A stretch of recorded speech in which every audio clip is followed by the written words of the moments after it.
जय जगन्नाथ सांग माने राधे राधे। आमे प्रथमे किछि बैगण को लंबा लंबा करिके काटि नबा तापरे सेही समान साइज रे आमे आलू को मध्य सेमते लंबा लंबा करिके काटिबा। ता सहित एठी मु नेछि दीटा टमाटो आपण जेतिकी क्वांटिटी बनेबे से अनुसार टमाटो ऐड करिवे। टमाटो टिके अधिक लागे टिके खटाळिया जे लागिले तरकारी बहुत भल लागिवो। तो एठी मो बैगण आ टमाटो आ आलू को काटि नेछि आ आलू बैगण को काटि के धोई के नेछि। ता सहित काटि नबा गोटे छोटो प्याज। एबे जिबा प्रस्तुति प्रणाली को एबे कड़ाई गरम करनबा। गरम हैला परे सेथिरे दबा किछि तेल। तेल को प्रथमे आमे गरम हवा पई छाडी दबा। एबे आमे गरम तेल रे किछि बड़ी को पकेई की भाजी नबा। एबे देखंतु बड़ी सब गोल्डन कलर हे गलानी। तो एबे बड़ी को आमे गोटे प्लेट को काढी नबा। एबे सेही कड़ाई रे पुणी दबा 2 चमच तेल। तेल को गरम हवा पई छाडीबा। गरम हैला परे सेथिरे दबा आधा चमच सोरिष। सोरिष फुटी गला परे सेथिरे दबा कटा पियाज। कटा पियाज को आमे गोल्डन हवा पर्यंत भाजी नबा। तापरे सेथिरे ऐड करबा सोरिष जीरा रसुण आ लंकार पेस्ट। तापरे सेथिरे दबा आवश्यक अनुसार हळदी गुंड काश्मीरी लंका गुंड आधा चमच देकी अल्प टिके पानी देकी ताकू 1 ରୁ 2 मिनिट पर्यंत भल भाबरे मिक्स करनबा।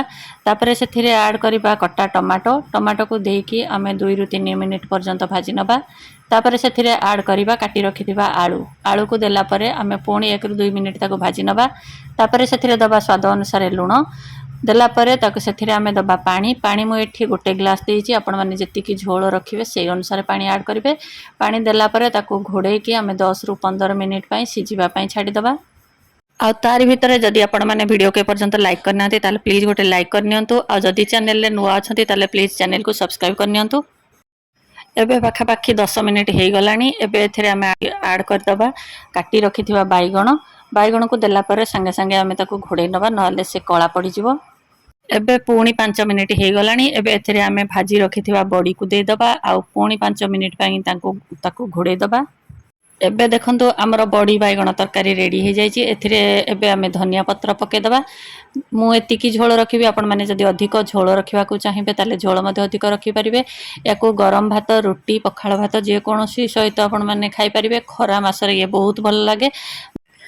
मो पाखरे छुई नथिला मु छुई देकी तरकारी रांधिया पई चाहुथिली किंतु छुई जेहेतु नथिला मु खाली आलू बैगण आ बड़ी को तरकारी करछि। आपण माने एथिरे जदि छुई ऐड करिवे ताले तार स्वाद आहुरी बढ़ी जिवो। तो आपण माने ए रेसिपी बनांती कि नाही कमेंट रे जणाइबे। जदि बनै नाहते ताले निश्चित भाबरे बनेबे बोली आशा करछि। एमती नुआ नुआ वीडियो देखिया पई जदि आपण मानको भलो लागु थाय वीडियो ताले प्लीज लाइक करिवे शेयर करिवे। चैनल ले नुआ थिले चैनल को सब्सक्राइब करनेबे।